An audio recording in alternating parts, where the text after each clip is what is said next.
आप सब लोगों को जानकारी में है कि 7 और 8 के दरमियान रात्रि जो है इंदौर बिलासपुर ट्रेन के अंदर से एक अर्चना तिवारी नाम की युवती जो B3 एसी कोच में थी, वहां से वो लापता हो गई। जब से ये मिसिंग रिपोर्ट कायम हुई है, उसी दिन से हम लोग जो है वो उस लड़की को ढूंढ रहे हैं, मगर उसके बावजूद जो है लगभग 10 से 11-12 दिन तक हम लोगों को वो ढूंढने के बाद में आज फाइनली नेपाल बॉर्डर से लड़की को बरामद किया गया है। मामला कुछ इस प्रकार है कि अर्चना तिवारी नामक लड़की जो है ये कटनी की रहने वाली है।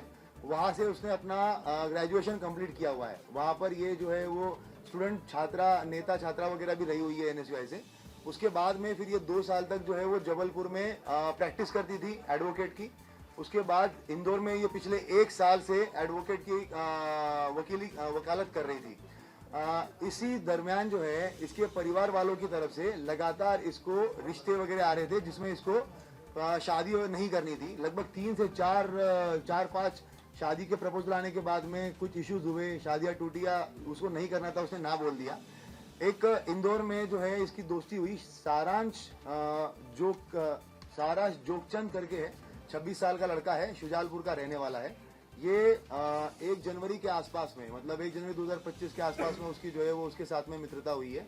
और ट्रेन में ही, इसी सेम ट्रेन में जो है ये उस दिन जा रहे थे और आमने सामने जो है इनका रिजर्वेशन था, तो आमने सामने बैठे हुए थे। ये वकील थी, किसी चीज के बारे में बात कर रही थी। सारांश का भी कुछ जो है वो इश्यू चल रहा था घर पे, तो उस तरीके से उसने उससे बात करना शुरू किया। उसके बाद में बातें जो है वो और भी जो इसके लीगल इश्यूज थे, इसने अपना ड्रोन कंपनी का एक कुछ प्राइवेट लिमिटेड कंपनी बनाने के लिए ये प्रयास कर रहा था इंदौर में, तो उसके लीगल डॉक्यूमेंट को लेकर इन आपस में बातचीत होना शुरू हो गई और उसके बाद में फिर इनकी लगातार बातें शुरू हो गई। जब ये घटना दिनांक जो 7 तारीख है, उसके पहले इसके माता पिता ने और इसके बड़े ताऊ ने जो है वो एक तहसीलदार पटवारी के साथ में इसका रिश्ता फिक्स कर लिया था। उस टाइम पे परिवार के साथ में इसकी लंबी कहासुनी हुई है। उन्होंने कहा कि अब तुम अपनी पढ़ाई वढ़ाई सब छोड़ दो और तत्काल वापस आ जाओ, तुम शादी करके जो है वो तुम्हें जाना ही है। अब की बार जो है वो तुम मना नहीं करोगी और तुम्हारा जो पढ़ाई लिखाई, वो कौटिल्य एकेडमी में इंदौर में पढ़ाई लिखाई कर रही थी लड़की जो है वो, साथ में वकालत कर रही थी, तो करियर खत्म करके अब तुम्हें सिर्फ जो है वो शादी करनी है। ये इस तरीके की बातें जब घर में चल रही थी तो उसका काफी बहसबाजी हुई है। लड़की का जो है वो पढ़ने का मूड था और साथ साथ में अभी ये वकालत और सिविल जज की तैयारी करने का मूड था। तो इसने अपने इस दोस्त को, जो सारांश इसका दोस्त था, तो इससे बात करी। 6 तारीख को ये हरदा में केस के सिलसिले में गई थी, हरदा के आसपास में। वहीं पे ढाबे पे बैठ के एक तेजिंदर करके है, तेजिंदर सिंह और सारांश और लड़की, इन तीनों की बैठ के बात हुई। वहां पे इन लोगों ने प्लान किया कि किस तरीके से जो है अगर हम लोग मतलब बेसिकली ये छोड़ के भाग जाना है। तब ये भी बात हुई थी कि भाग जाना है तो अभी भाग जाते हैं, तो इतना सब कुछ करने की जरूरत क्या है। मगर उस टाइम पे ये बात हुआ कि ऐसा नहीं, अगर ऐसे करेंगे तो वो पता चल जाएगा।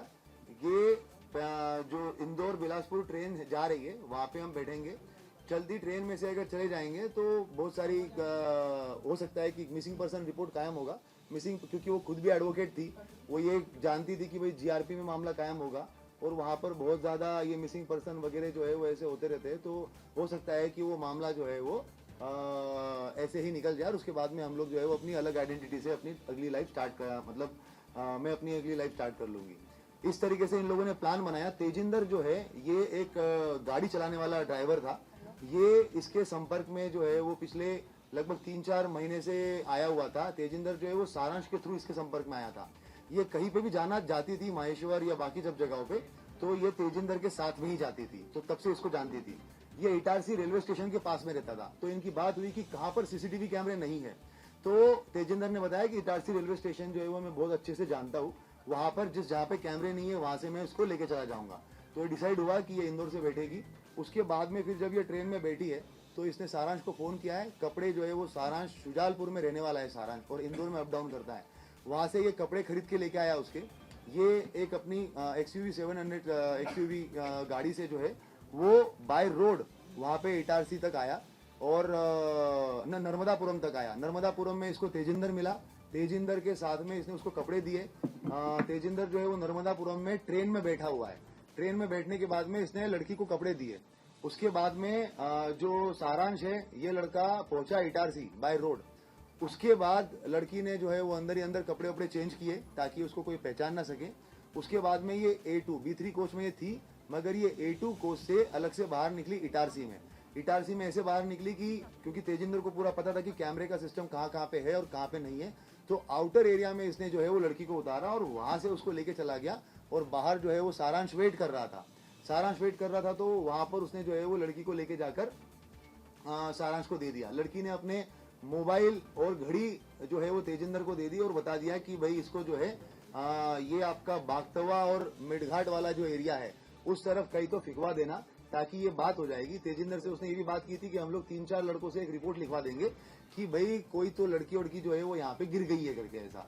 और ट्रेन में जब आगे गाड़ी वाड़ी रहेगी तो वहां पर हम लोग जो है वो कंप्लेन करवा देंगे।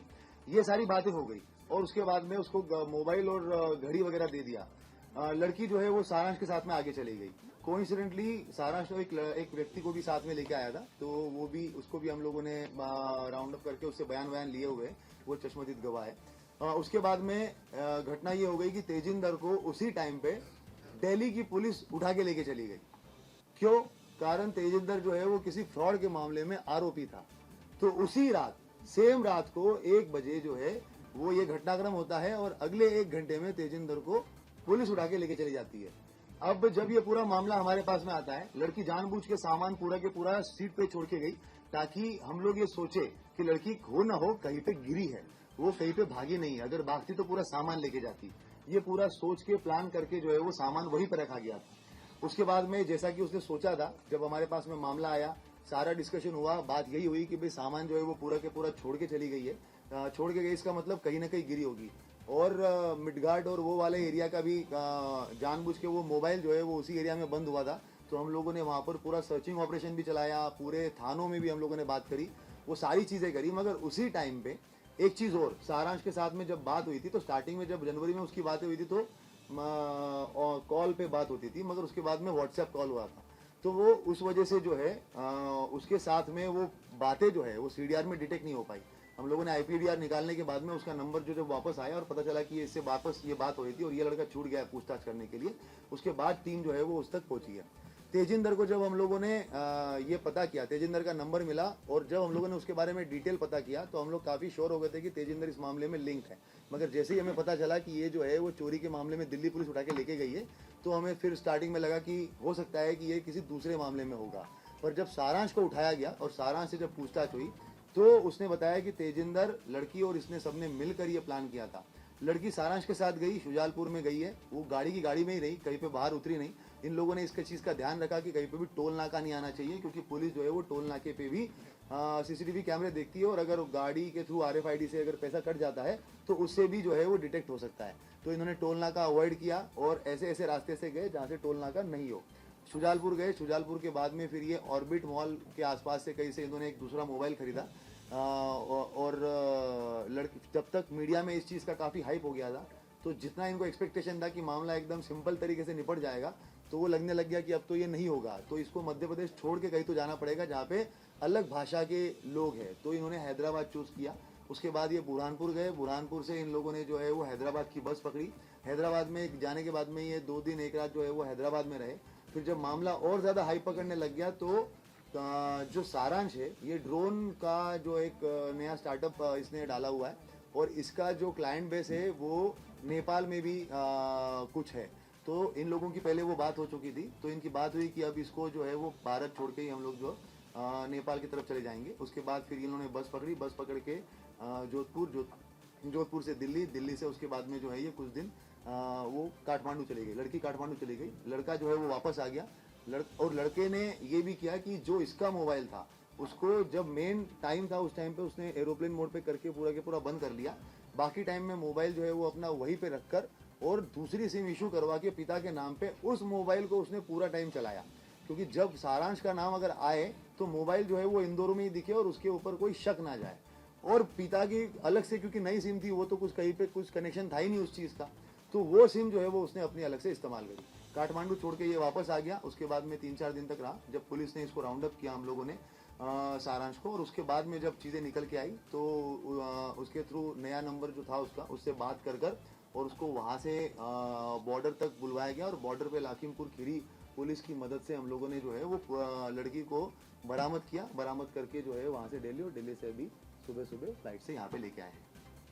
अगर कोई अलग और कुछ सवाल पूछना चाहता है तो एक एक करके पूछते हैं। हाँ, आप पहले इनका क्वेश्चन का जवाब दे देता हूँ। फिल्म देख के वैसा कुछ नहीं है। लड़की एडवोकेट है, पहले भी छात्र नेता रह चुकी है, सिविल जज की तैयारी कर रही है, काफी कुछ चीजें उसको पता है, जीआरपी का काम करने का तरीका, डीएफ का काम करने का तरीका, मिसिंग पर्सन का कितना इंपॉर्टेंस होता है, क्राइम का कितना इंपॉर्टेंस होता है, 363 का कितना इंपॉर्टेंस होता है, ये सारी चीजें उसको पता है। तो जो प्लान बना है वो तीनों लोगों ने मिलकर आपस में बना के और उसके बाद में फिर एग्जीक्यूट किया। एक एक करके मैं सभी तेजिंदर को कोई पैसे वैसे दिए थे इन लोगों ने मदद करने के लिए? हाँ, ये तेजिंदर का सवाल पहले जो है मैं इसका जवाब दे देता हूँ। तेजिंदर जो है ये सारांश जब इंदौर में रहता था लगभग 2021-22 के बीच में, तो आमने सामने रहते थे। उस टाइम पे इन लोगों का कुछ पैसों का लेन देन हुआ था। तेजिंदर ने काफी लोगों से उधारियां लेके रखी थी, तो उसमें सारांश से लगभग 2 से 2.5 लाख रुपए लिए हुए थे। तो वो जो पैसों का लेन देन था वो उनका चल रहा था, 2.5 लाख रुपए वो दे नहीं रहा था, तो उसी चीज के लिए फिर ये काफी बात होने लग गई। तो ये उसका ड्राइवर बन गया और उसके बाद में फिर उस चीज का कि भाई तुम्हारा जो पैसा दिया हुआ उसी में से कुछ निकाल लो, इस तरीके से वो तेजिंदर जो है वो इन्वॉल्व हुआ। राम तोमर वाली बात मैं पहले कंप्लीट कर लेता हूँ। राम तोमर जो है गुमशुदगी वाले मामले में कहीं से कहीं तक इन्वॉल्व नहीं है, मगर राम तोमर की जो पहचान है वो लगभग ग्वालियर जबलपुर में जब लड़की प्रैक्टिस करती थी उस टाइम पे किसी के थ्रू ही है। लड़की से हमने बातचीत करी है, आप भी अलग से अभी बाद में भी उससे जब भी बातचीत होगी तो जानकारी में आएगा। लड़की का कहना है कि राम तोमर को आज तक उसने चेहरा भी नहीं देखा उसका, मगर राम तोमर उसको लगातार फोन करता था और उसने बीच में 3 से 4 बार उसके टिकट्स बना दिए थे, जो एक भी टिकट में वो वापस गई नहीं है। उसका ये कहना था कि तू ग्वालियर आ जा और ग्वालियर में जो है वो प्रैक्टिस कर। वो थोड़ा परेशान थी उससे कि वो बार बार फोन क्यों करता है करके। जब वो ऑफिशियल काम है तब तक तो ठीक है, पर बार बार फोन क्यों करता है। मगर जो गुमशुदगी वाला पार्ट है उससे राम तोमर का कुछ भी लेना देना नहीं है। कोई क्वेश्चन? हाँ,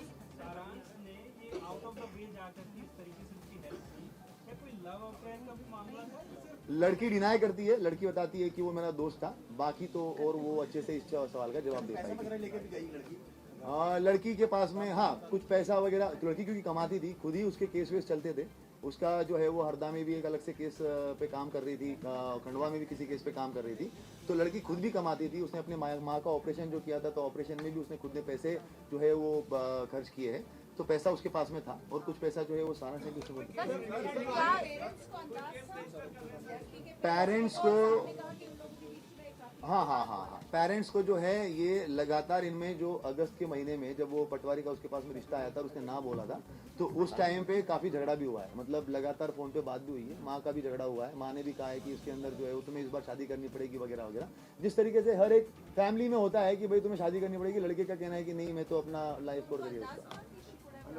डेफिनेटली वो अगर ये सब चीजें इतनी हो रही है और उसके बाद ही 6 तारीख को हुआ है। राहुल जी क्या ये पूरा एक साजिश के तहत हुआ है? तो क्या इस पूरे मामले में कोई प्रकरण भी दर्ज हुआ? क्या इसके ऊपर पूरा कुछ मामला अभी तो क्योंकि मेन जो है वो लड़की ने सोच समझ के अपने पूरे होशो आवाज में कंसेंट में ये सारी चीजें करी है, तो अभी तो वो मिसिंग पर्सन में ही रहेगा। कोई ऐसा अभी तक बयान नहीं आया हो जिसके अंदर कोई क्रिमिनल केस हो।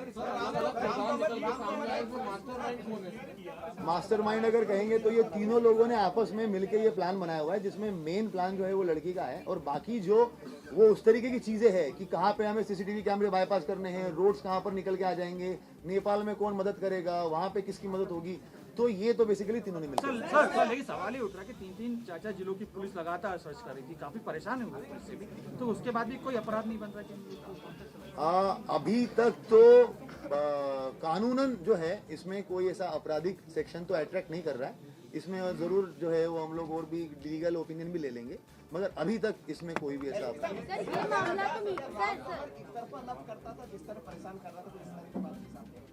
इस पे मेरा कुछ कहना उचित नहीं होगा। जो फैक्ट्स थे वो तो मैंने आपको बता दिए कि फोन वोन वो करता था। 3 से 4 बार उसने टिकट भी बनाए हैं जिसमें लड़की गई नहीं है वहां पर। तो एक तरफा ही डिस्कशन था, लड़की का कहना है कि, और कुछ जो है वो क्रिमिनल केसेस के अंदर उसने उसको मदद करी है, मतलब फोन वोन पे ही मदद करी है किसी के थ्रू रेफरेंस लेकर, जब वो जबलपुर में 2 साल प्रैक्टिस करती थी उस टाइम पे। ट्रैवल कर रही थी बीच में, सर आप लोगों को खबर नहीं लगी थी कि हैदराबाद में लड़की जो ट्रैवल कर रही थी, सबसे पहले तो उसने अपना मोबाइल जो है वो मिडगार्ड सेक्शन में बंद करके फिकवा दिया था। उसके बाद में लड़की ने इस चीज का ध्यान रखा था, इवन मतलब जो ये घटनाक्रम हुआ है उसके 7-8 दिन पहले से भी जो है ना, लड़की का 31 जुलाई से लड़की के फोन के अंदर भी जो है वो कुछ लोगों का बात बंद हो गया, BSNL का मोबाइल जो है वो बंद कर दिया, 2 सिम थे, 1 सिम बंद कर दिया। तो उसके बाद जब लड़की यहाँ से निकली है तो लड़की निकलते वक्त भी जो हम लोगों ने CCTV कैमरे भी देखे हैं, उसके अंदर भी लड़की ने ये ध्यान रखा हुआ है कि वो गाड़ी के अंदर जो है वो लेटी हुई है, कहीं पे भी गाड़ी के विंडशील्ड में नहीं आ रही है। तो कैमरे में नहीं आई है क्या, मोबाइल फोन भी जो सिम कार्ड भी जो है वो उसने मध्य प्रदेश में कहीं पे भी सिम कार्ड नहीं खरीदा है, ना उसने मोबाइल खरीदा ना उसने सिम कार्ड खरीदा। और जब लड़का भी जो उसके साथ में था उसका मोबाइल वहीं पे रखकर कि भाई वो जो है उसकी लोकेशन लाइव है, दूसरा सिम लेके दूसरा मोबाइल लेके उसके साथ ट्रैवल किया। ये तो मिल गई, लेकिन उस तरह के और भी कितने मिसिंग मामले हैं अभी तक अपने पास जिसके ऊपर अभी भी कार्रवाई हुई है? ये तो अपन बाद में लास्ट में क्वेश्चन का जवाब देंगे, और कोई स्पेसिफिक जवाब। 13 दिन तक की प्लानिंग आपको क्या लगता है सिर्फ घर से भागने के लिए की? हाँ। एक मतलब लॉजिकली सोचिए, घर से भागने के और भी तरीके होते हैं, लेकिन इतने अलग अलग जगह इतने लोगों को इन्वॉल्व करना सिर्फ घर से भागने के लिए? देखिए बात एकदम वैसी है, मतलब ये लगभग हम लोग जो है वो लड़के से भी 2-3 दिन से पूछताछ कर रहे हैं, 2 दिन उससे भी पूछताछ करते करते हो गए, साथ साथ में लड़की से भी बातचीत करते हो गया। मगर एक ये है कि लड़की लगातार वो रिश्तों को डिनाई कर रही है, उसको वहाँ से निकलना है। परिवार का प्रेशर, सोशल प्रेशर जो आज की तारीख में यंग जनरेशन में जिस तरीके से बार बार इस तरह के केसेस देखे जाते हैं, और लड़की एडवोकेट है, उसको पता है, उसको लग रहा है कि भाई GRP में मूविंग ट्रेन में अगर होगा तो कहीं ना कहीं वो मृत घोषित कर कर जो है वो मामला रफा दफा हो जाएगा और मैं अपनी नई आइडेंटिटी के साथ में चली जाऊंगी। उस तरीके से उसने प्लान बनाया हुआ ये है। मामला भी उसी तरह का है कि घर वाले जबरदस्ती शादी कराना चाह रहे थे, इसलिए उससे बचने के लिए। और जब ये जो इवॉल्वमेंट हुआ, मतलब इवॉल्व हुआ है मामला, वो तब इवॉल्व हुआ है, उसको एज ए एडवोकेट उसको ये था कि मिसिंग पर्सन रिपोर्ट को कोई बहुत ज्यादा तवज्जो मिलने नहीं वाली है। जब वो मामला तुल पकड़ा, पहले तो वो शुजालपुर ही गए थे, वहां पे उन्होंने एक रूम जो है वो रेंट पे भी ले लिया था, मगर जब वो मीडिया में तुल पकड़ा तो उन्होंने बोला कि मध्य प्रदेश छोड़ना पड़ेगा। उस टाइम पे वो डिसाइड हुआ कि मध्य प्रदेश तो छोड़ना पड़ेगा। क्यों? क्योंकि मामला बहुत तुल पकड़ लिया, लगातार सोशल मीडिया पे आ रहा है यहाँ पे। और कोइंसिडेंटली ये हुआ कि जिस जगह पे उन्होंने रूम रेंट पे लिया था वो किसी पास में ही पुलिस वाले का था। तो आते जाते जैसे ही मामला मतलब ज्यादा तुल पकड़ेगा तो ये पुलिस वाला मुझे जरूर पहचान लेगा, तो इसीलिए यहाँ से निकलना बहुत जरूरी है।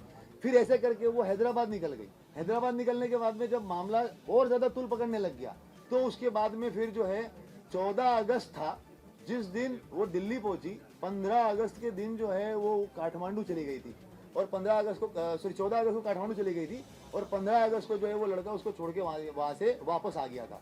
तो ये पूरा जो डेवलपमेंट है 7 तारीख से लेके 14 तारीख तक का है, जो बीच बीच में उन्होंने सोचा है कि नहीं अब इतना हाइप हो गया है, अब इतना ये हो गया है, पूरी पुरजोर तरीके से कोशिश की जा रही है, तो हमें तो अब देश ही छोड़ना पड़ेगा। तो उसके बाद में फिर उसने वो पुलिस कैसे किया, मिस्ट्रीट किया, सारे उसने बदले, तमाम तरह की चीजें, पुलिस परेशान होते हैं, तो क्या आपराधिक मामला इस पर नहीं बनता? कोई दबाव है क्या इस पर? मतलब क्यों है? नहीं, ये आपराधिक मामले के बारे में एज सच जो है इसमें, क्योंकि उसके साथ में कोई गलत घटना नहीं हुई है, वो खुद ही उसके अंदर मिसिंग पर्सन है, कानूनन उसके अंदर अभी तक तो कोई मामला नहीं बनता। मैंने पहले भी कहा, इसमें हम लोग और विधिक राय भी लेंगे, अगर कुछ सेक्शन बनते भी होंगे तो उसके बारे में सोच लेंगे। कितनी टीम हमारी लगी हुई थी, जैसे मैंने पहले कहा था कि हमारे CCTV फुटेज के लिए टीम लगी थी। लगभग भोपाल से लेके कटनी तक के सारे CCTV फुटेज हम लोगों ने खंगाले थे, साइबर टीम लगी हुई थी, और साथ साथ में जो मेडघाट और वो सेक्शन में हम लोगों को सर्चिंग करनी थी उसकी 30 लोगों की एक अलग टीम थी। तो कुल मिला के जो है वो 60-70 लोग हमारे लगातार इस पूरे 10-15 दिन। सारांश पर कब शक हुआ, कैसे शक हुआ? सारांश पे तब शक हुआ, CCTV तो मतलब ये है कि मतलब बता ही नहीं सकते, वो कम से कम 400-500 से ऊपर ही होंगे, क्योंकि हर स्टेशन पे 40-50 है CCTV। सबको निकालना, और सिर्फ स्टेशन नहीं, उनके आउटर एरिया और उनके जो बाहर के कैमरे हैं, मतलब कोई बाहर निकल रहा है तो उसके लिए भी वो भी कैमरे खंगालना। एक सारांश पे कब शक हुआ, ये अच्छा क्वेश्चन है। सारांश का ये था कि जब हम लोगों ने स्टार्टिंग में सबसे पहले जो है वो कोई उसकी डेथ तो नहीं हो गई, ये सब चीजों को हम लोगों ने जब रूल आउट कर लिया, तो मैंने बीच में भी एक बार बाइट दी थी कि हम लोग जो है वो उसको ब्रॉडन करेंगे पूरे सर्च के दायरे को। जब हम लोगों ने 6-7 महीने का पूरा चीजें खंगाली और उसके अंदर जब देखा कि वो किस किस से बात करती थी, सारांश का 2-3 कॉल बहुत लंबे थे, जबकि वो कॉल तो 2-3 ही थे मगर बहुत लंबे थे। जब उसका फिर हम लोगों ने IPDR निकाला कि ऐसा तो नहीं व्हाट्सएप कॉल से उसने बात करी हो, इसमें हम लोगों ने कटनी पुलिस जो है वो SP कटनी के द्वारा भी एक इनपुट दे दिया था उनके साइबर की तरफ से कि एक ये नंबर आया हुआ है, और वो नंबर हमारे इससे मैच हो रहा था, सारांश से मैच हो रहा था। तो जब वो हमें जानकारी मिली कि यार ये लड़का कितनी क्यों बात कर रहा है और अभी तक इसको हमने पूछताछ नहीं कर पाए हैं, ये अभी तक इस दायरे में आया ही नहीं है, जब उसका दायरा बढ़ाया गया इन्वेस्टिगेशन का, और भी मतलब जो है 1 महीने को छोड़ के 6-7 महीने 10 महीने का पूरा रिकॉर्ड लेकर और उसके आईपी एड्रेसेस को लेकर और आईपी एड्रेसेस के बारे में जानकारी ली गई, तब वो सारांश का नंबर आया। और उसके बाद फिर सारांश को हम लोगों ने जब ट्रैक किया तो हमें पता चला कि अरे इस पे ये बात कर रहा था। जब उसको उठा के लाए तो फिर तो चीजें फिर आसान हो गई। सर काठमांडू तक पुलिस के तक संपर्क कैसे किया और कैसे उसको बुलाया, फिर कैसे बरामद? सारांश को जब हम लोगों ने पकड़ लिया, सारांश के पास उसका नंबर जो था, क्योंकि 1 सेकंड, सारांश को जब हम लोगों ने पकड़ा तो क्योंकि काठमांडू में जो है वो उसी का कनेक्शन था, तो उसके बाद उसी से बात करके उसके कनेक्शन से बात की गई, लड़की से कांटेक्ट में आए, लड़की से बात की। जब ये पूरा एपिसोड चल रहा था उस दिन, ग्वालियर वाला भी उस दिन पूरा के पूरा एपिसोड चल रहा था, उसके 1 दिन पहले से ही उसी टाइम पे हम लोग लड़की के कांटेक्ट में आ चुके थे कि वो काठमांडू में है। तभी मैं इतने स्ट्रांगली बता भी रहा था कि उसका कोई कनेक्शन नहीं है। और वहां पर जब हम लोगों ने काठमांडू में बात करी और उसको बात करके फिर बुलवाया, वो सारांश के थ्रू बुलवाया, और उसके बाद में फिर जो है वो तेजिंदर के बारे में हम लोग पहले एक बार इन्वेस्टिगेट, वो तो हमारा ये था कि चौथे या 5वें दिन हम लोग केस क्रैक कर चुके थे। हमें ये लग रहा था कि तेजिंदर ही है जिसके साथ लड़की गई है, मगर जब वो दिल्ली पुलिस आ गई तो तेजिंदर हमारा वापस साइडलाइन हो गया। अगर वो दिल्ली पुलिस उस दिन नहीं आती तो हो सकता था कि हम तीसरे दिन ही उस केस को क्रैक कर लेते तेजिंदर को पकड़कर, मगर वो घटनाक्रम ऐसा ही था जिसकी वजह से हम लोग उससे हटे। पर फिर सारांश के थ्रू वापस तेजिंदर तक जब पहुंचे तो हमारी एक टीम दिल्ली गई, दिल्ली में उसको तिहाड़ जेल के अंदर उसका जो है वो हम लोगों ने वापस अंदर जाके उससे पूछताछ करी, और फिर वापस जब दिल्ली पुलिस से बात करके 4 दिन का उन्होंने रिमांड लिया था, तो उस रिमांड में भी हम लोग वहां पर गए और बाकायदा उससे पूछताछ करी, और जब वो फैक्ट्स मिलान किए तो चीजें फिर हमें काफी आसान हो गई। इंदौर में जो सीसीटीवी आया था एक कार का, उसमें तेजिंदर ही था वो?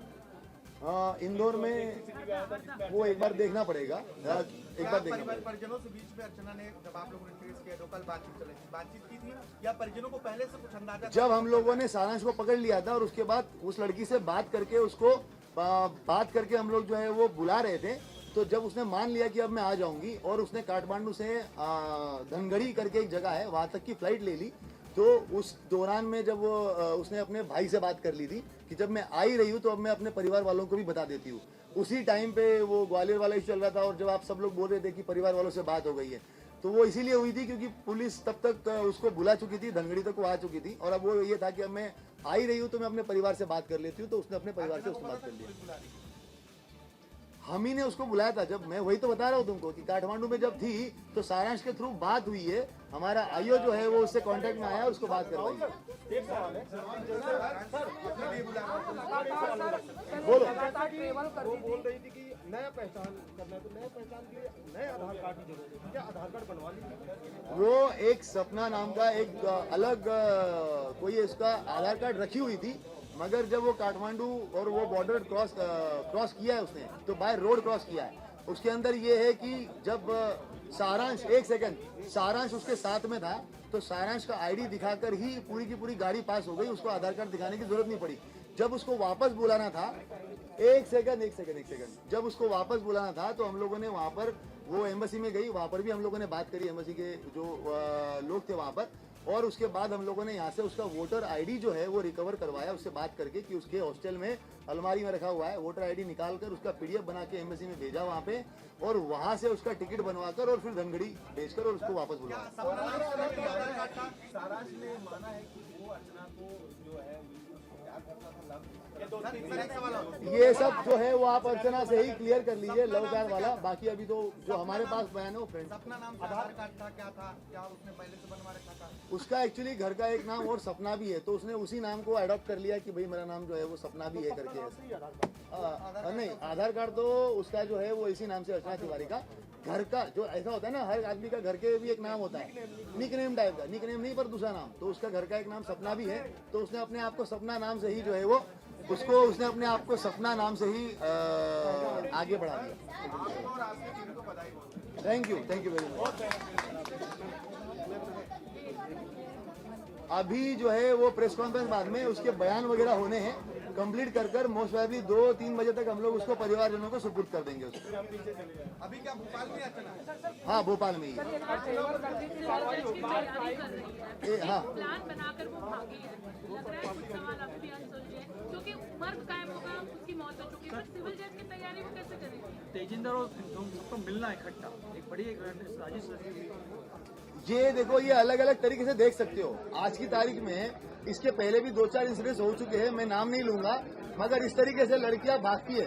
ये एक समाज का वो जो एक प्रेशर होता है ना कि भाई ये होना चाहिए, ऐसा होना चाहिए, जो जिसको आज की यंग जनरेशन डिफाई करती है, और उसके इन्फ्लुएंस में टीवी सीरियल देखकर इस तरीके से वो प्लान करना ये सब सारी चीजें होती है। सारांश के ऊपर क्या कोई मामला दर्ज होगा? एक लड़की को भगाने के आरोप में तेजिंदर दोनों इसमें शामिल क्योंकि लड़की 18 साल से ऊपर है, अपने कंसेंट से उसके साथ गई है, तो अभी तक तो कानून में उसके ऊपर कुछ नहीं हो पाएगा। कहाँ तक? दिल्ली के आगे तक? अब ऐसे कोई लड़की भगा नहीं सकता ना, उसने देखा खाली के हाँ,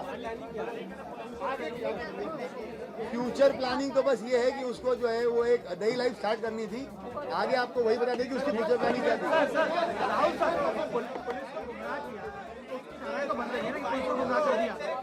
पुलिस के पास में गुमराह करने वाले अभी 376 में हजारों गुमराह करते, कहाँ केस कायम होता है।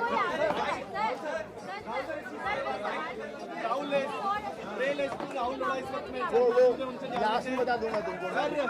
कहाँ से मिली थी, कैसे मिली थी अर्चना, थोड़ा सा बताइए। अर्चना तिवारी जो है वो हमारी टीम को लखीमपुर करके जो जगह है नेपाल बॉर्डर पर, वहाँ से मिली है और उसको बरामद करके भोपाल लेके आया। बताया कि सारांश से कोई अफेयर था किसी तरीके ये उसका पर्सनल मैटर है। अभी जो है वो सारांश और तेजिंदर जो है उसकी मदद की थी और उन सब लोगों को पूछताछ कर। तो ये बड़ी खबर इस वक्त आपको बता रखे गए। अर्चना मिसिंग मिस्ट्री को लेकर तमाम खुलासे हो चुके हैं। जो जानकारी निकलकर सामने आ रखी है कि 2 बजे तक अर्चना को छोड़ दिया जाएगा, जो अपने परिजनों के पास पहुंच जाएगी। तो अर्चना का ना किडनैप हुआ, ना अर्चना अब किसी साजिश का शिकार हुई, बल्कि अर्चना ने ही एक प्लानिंग तैयार की थी। वो अपने परिजनों से नाराज थी। रहता था लगभग 2021-22 के बीच में, तो आमने सामने रहते थे। उस टाइम पे इन लोगों का कुछ पैसों का लेन देन हुआ था। तेजिंदर ने काफी लोगों से उधारियां लेके रखी थी, तो उसमें सारांश से लगभग 2 से 2.5 लाख रुपए लिए हुए थे। तो वो जो पैसों का लेन देन था वो उनका चल रहा था, 2.5 लाख रुपए वो दे नहीं रहा था। तो उसी चीज के लिए फिर ये काफी बात होने लग गई, तो ये उसका ड्राइवर बन गया और उसके बाद में फिर उस चीज का कि भाई तुम्हारा जो पैसा दिया हुआ उसी में से कुछ निकाल लो। इस तरीके से वो तेजिंदर जो है वो इन्वॉल्व हुआ। फिल्म देख के वैसा कुछ नहीं है। लड़की एडवोकेट है, पहले भी छात्र नेता रह चुकी है, सिविल जज की तैयारी कर रही है, काफ़ी कुछ चीज़ें उसको पता है। जीआरपी का काम करने का तरीका, डीएफ का काम करने का तरीका, मिसिंग पर्सन का कितना इंपॉर्टेंस होता है, क्राइम का कितना इंपॉर्टेंस होता है, 363 का कितना इंपॉर्टेंस होता है, ये सारी चीज़ें उसको पता है। इसके परिवार वालों की तरफ से लगातार इसको रिश्ते वगैरह आ रहे थे जिसमें इसको शादी नहीं करनी थी। लगभग 3 से 4-5 शादी के प्रपोजल आने के बाद में कुछ इश्यूज हुए, शादियां टूटी या उसको नहीं करना था, उसने ना बोल दिया। एक इंदौर में जो है इसकी दोस्ती हुई, सारांश जोगचंद करके है, 26 साल का लड़का है, शुजालपुर का रहने वाला है। मतलब 1 जनवरी 2025 के आसपास में उसकी जो है वो उसके साथ में मित्रता हुई है और ट्रेन में ही, इसी सेम ट्रेन में जो है ये उस दिन जा रहे थे और आमने सामने जो है इनका रिजर्वेशन था। लड़की का जो है वो पढ़ने का मूड था और साथ साथ में अभी ये वकालत और सिविल जज की तैयारी करने का मूड था। तो इसने अपने इस दोस्त को, जो सारांश इसका दोस्त था, तो इससे बात करी। जब से ये मिसिंग रिपोर्ट कायम हुई है उसी दिन से हम लोग जो है वो उस लड़की को ढूंढ रहे हैं, मगर उसके बावजूद जो है लगभग 10 से 11-12 दिन तक हम लोगों को वो ढूंढने के बाद में आज फाइनली नेपाल बॉर्डर से लड़की को बरामद किया गया है। तेजिंदर जो है ये सारांश जब इंदौर में रहता था लगभग 2021-22 के बीच में, तो आमने सामने रहते थे। उस टाइम पे इन लोगों का कुछ पैसों का लेन देन हुआ था। तेजिंदर ने काफ़ी लोगों से उधारियां लेके रखी थी, तो उसमें सारांश से लगभग 2 से 2.5 लाख रुपए लिए हुए थे। तो वो जो पैसों का लेन देन था वो उनका चल रहा था, 2.5 लाख रुपए वो दे नहीं रहा था। तो उसी चीज़ के लिए फिर ये काफ़ी बात होने लग गई, तो ये उसका ड्राइवर बन गया और उसके बाद में फिर उस चीज़ का कि भाई तुम्हारा जो पैसा दिया हुआ उसी में से कुछ निकाल लो। इस तरीके से वो तेजिंदर जो है वो इन्वॉल्व हुआ। राम तोमर जो है गुमशुदगी वाले मामले में कहीं से कहीं तक इन्वॉल्व नहीं है, मगर राम तोमर की जो पहचान है वो लगभग ग्वालियर जबलपुर में जब लड़की प्रैक्टिस करती थी उस टाइम पे किसी के थ्रू ही लड़की से हमने बातचीत करी है। आप भी अलग से अभी बाद में भी उससे जब भी बातचीत होगी तो जानकारी में आएगा। लड़की का कहना है कि राम तोमर को आज तक उसने चेहरा भी नहीं देखा उसका, मगर राम तोमर उसको लगातार फ़ोन करता था और उसने बीच में 3 से 4 बार उसके टिकट्स बना दिए थे, जो एक भी टिकट में वो वापस गई नहीं है। उसका ये कहना था कि तू ग्वालियर आ जा और ग्वालियर में जो है वो प्रैक्टिस कर। वो थोड़ा परेशान थी उससे कि वो बार बार फोन क्यों करता है करके। जब वो ऑफिशियल काम है तब तक तो ठीक है, पर बार बार फोन क्यों करता है। मगर जो गुमशुदगी वाला पार्ट है उससे राम तोमर का कुछ भी लेना देना नहीं है।